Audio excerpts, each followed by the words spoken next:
but question too, right? I do. I'm so sorry. The question was for those of us who have kind of grown and have moved past 101. You know, there's not a lot out there on the bookshelves for us. I mean, I understand because we do need to keep everything growing, like you said. We don't want it to die out, so we do have a definite need for 101. I understand. But what about the rest of us? I mean, you know, I picked up that Wicca 404 by Ezra Free, and I'm like, she's saying that. She's like, you know, we need these authors to give something to the rest of us. And I was wondering, do any of you have that planned? You know what? I did at one point. And someday I may actually write it. But the problem is not so much with authors, I think. The problem is with a lot of the publishers. Okay? Now, some of the publishers are, well, yes, you're absolutely right. Okay? Those who actually personally practice areas of the occult get concerned that somebody who isn't ready for this stuff might take it and get themselves in trouble with it. Well, you know, to that I say bullshit. You know, the fact of the matter is, you can applaud, it's okay. That's not my problem. Okay, it's kind of like squeezing the toothpaste out. If people really want to look, they can look at some of the older writings and teach it. You know, for example, Francis Bacon already squeezed the shit out of the toothpaste tube, okay? So you can't put it back in. It's just that people would like to see all that information in a very easy to read conversational format, okay? You know, I've had editors who have said to me, oh, Dorothy, you don't want to put this spell in here or that spell in here. What if blah, blah, blah? And what I said to that girl was this. I get constant questions, emails, every single day about the simple spells in everyday magic. If they can't make those damn things work, what makes you think they're going to be able to do this? Okay? I started writing because I saw a need for a book that didn't exist. But I wanted to buy that book. Honestly, I wouldn't, if somebody else had written it, I wouldn't have. But it didn't exist. And I have a bunch of books in my head, half-baked books in my head already. And I always tell people, and I get a lot of emails saying, you know, this is the book we need, or that's the book we need, or have you considered writing this book? And this is what I tell them all. If you can see that book and you know the need for that book exists, maybe you should. Right. Maybe yeah, you know, but maybe that's the hint that you're the one who's meant to write it. Yeah. I think moving past the Yes, you could. I think make a comment because we were having this conversation earlier today. There are a number of pagan writers, not authors. 412. 412? No. Okay, in this state, yes, thank you. In this room. In this room. Are you kidding? But I have to admire y'all because I do not have the patience to sit down and work through a novel. I can pop out my poetry. I can pop out my articles. There's a craziness. There is a craziness too. Yeah, there is. I could not do what you do. I can write short stuff. You know knock what? it off. You Boom. could. I do, but you know. But you could because you know everybody who's completed a book knows. Now we're getting somewhere. Okay. Could you? Yes. I can't believe how much commitment you have in order to get the body of work out. Be committed. We haven't been committed. That's exactly right. Okay, all right. Yeah, and if we were, how productive we would be. Yes. No outside interruptions, right? No email. You know, that kind of a project consumes you. You know, you wake up in the middle of the night and you go, oh shit, I need to say this. And instead of thinking, oh, I'll do it in the morning, you weren't sleeping. You get up at 1 o'clock in the morning, you go sit down, and then you go, oh, it's now 7 o'clock in the morning. Now I need to get dressed and get things done. Yeah. But remember, what I said to you was, I think that writing a poem and writing a short story and writing an article is much more difficult. You have to be so careful with your word usage. You have to be careful with your thought process. It's very difficult for me to write anything short. I think novels are easy. You have to convey your Easy. ideas Let me in say, short space. easier. I do a lot of research. You'd be surprised. I'm writing a scene, and all at once I think, oh my gosh, did they have that color of dye in those days? Or I'm writing a scene and I've used a word that means something I write in modern English, but still sometimes, did they have that idea? I went to the Society for Creative Anachronisms and had them teach me how to sword fight so I would know what it felt like. And the interesting thing was that I learned, and the little minute detail is my arm was not sore, but my shoulder blades were killing me. And that's a nice detail to know. Yeah. And the other question is, you have to stand up when you're sword fighting on a horse, otherwise you chop your horse's head off. And that's just not really nice. That's counterproductive. I would like to introduce somebody that I just went out here and yanked out of the crowd. This is JT Ellison. Yay! Okay. JT's written a series of books. They're set in Nashville. We've got her here because I like her, and I don't really, I get to do that. So she's my pal. But she's written. See the perks. But she's written a book, and it's kind of about us, and it's a pretty damn decent book. And I thought y'all might like to Q&A her after we get finished, running off with the mouth up here. So anyway, she's next, technically. You're striking. You look like my name. Isn't she beautiful? Yes. It's beautiful. Oh, Thanks so I'm much. gonna come more often. like names after all. See, exactly. She's like, this is good. I think I'll come back here. But and she can certainly speak to writing and the insanity that ensues with people that lock themselves in a When you room. immerse yourself enough, and I mean, and if you have something that you feel strongly about, you end up doing it anyway. Eventually, it's like riding a horse. You're just holding on. The book is actually writing itself. You just have to be crazy enough to Hang on. give it that time and that commitment. Yeah. And to have a kind of a life where to be in a point in your life where you can do that. When you have a lot of other commitments, it's hard to do that. But things sort of work out at the right time. And when you have that hunger and you get obsessed enough, it is a very addictive thing. You just do it. So tell us about your addiction.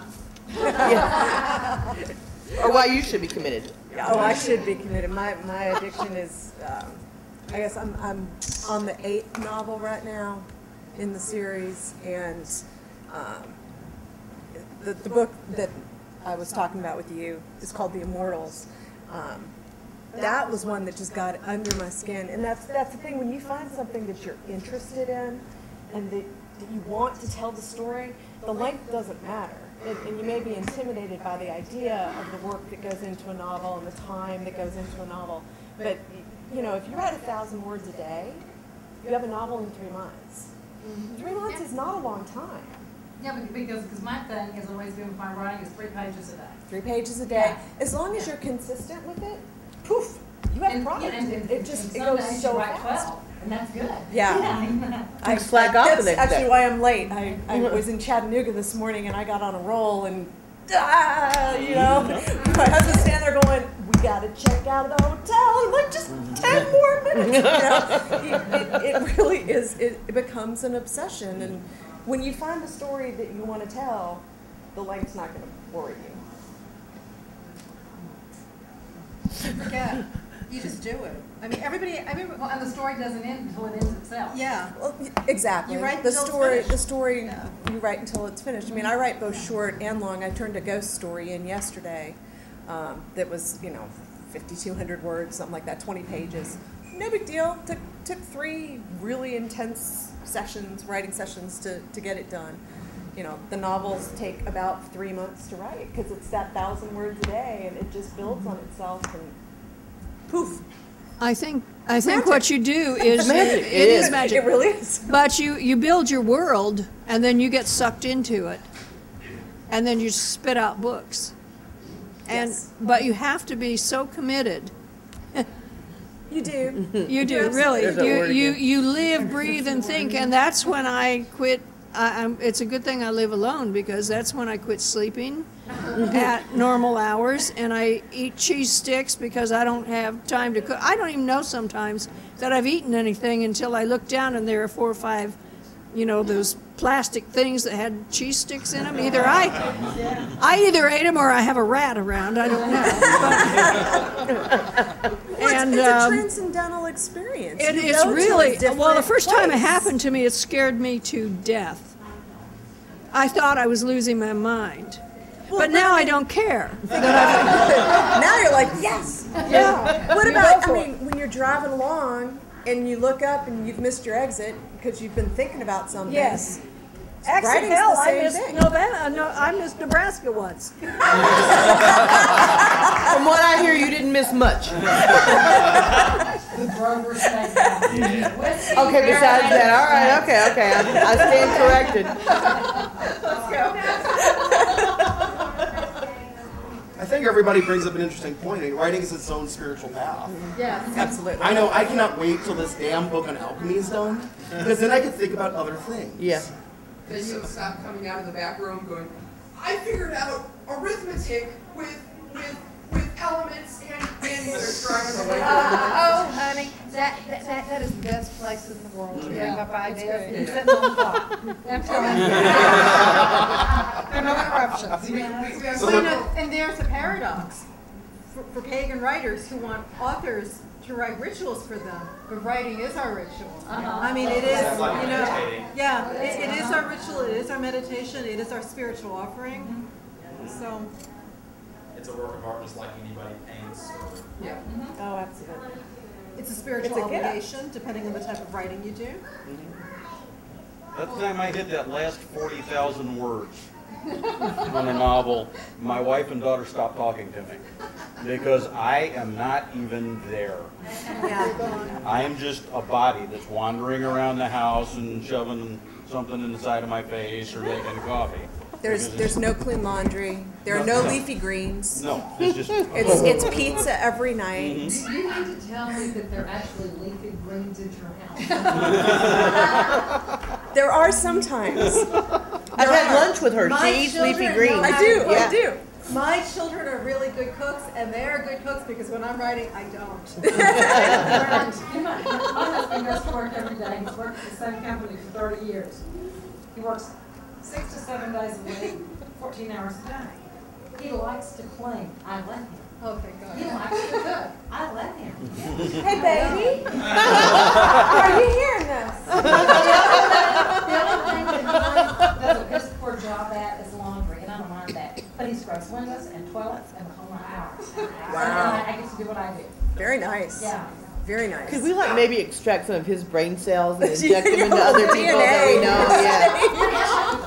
What's the alchemy for that? Yeah, really. I can actually break that down. Okay. Let's go. Seriously, you want me? I got a whiteboard right there.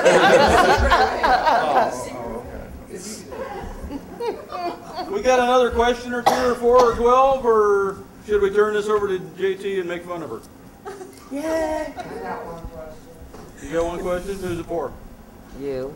No, not you. Okay.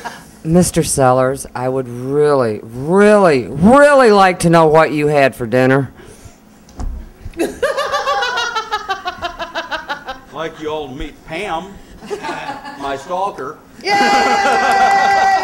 Hi, Pam. She follows me around and tries to at festivals trying to make sure that I eat. Oh, that's good. Leafy greens, right? Leafy greens. Actually, You wouldn't know a leafy green I had been skipped dinner tonight because I had a late lunch. And I was still digesting it when I arrived. And because of the fact that I know everyone here so well and I've been coming here for 10 years, I know that I can creep into the kitchen and get something if I desperately need it. He's really hungry. He knows where the food is. Yeah. He'll feed him. Exactly. And he knows where the cheese is. I know where the cheese is. I do have another question. Are any of your books available to purchase while we're here? Yes. All of our books are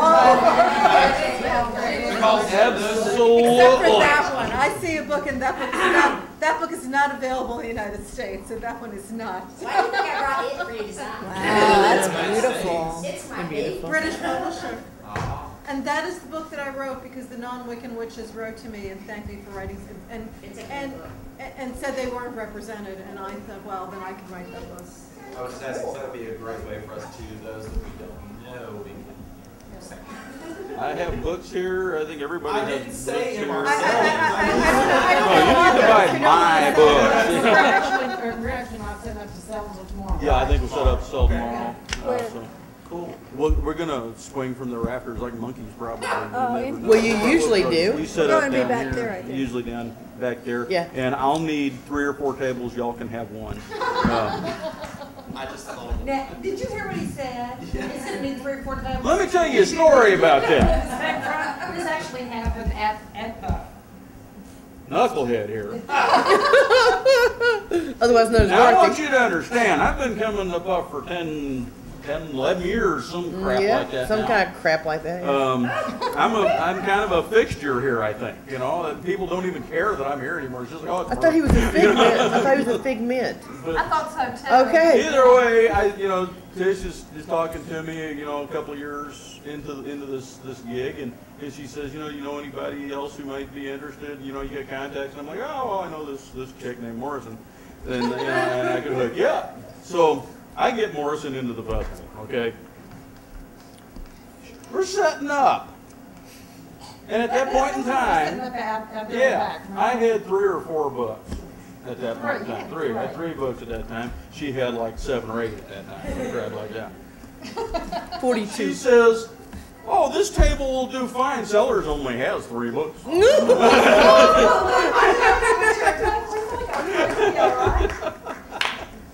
Yeah, okay, Mark. I don't have just 3 books any longer.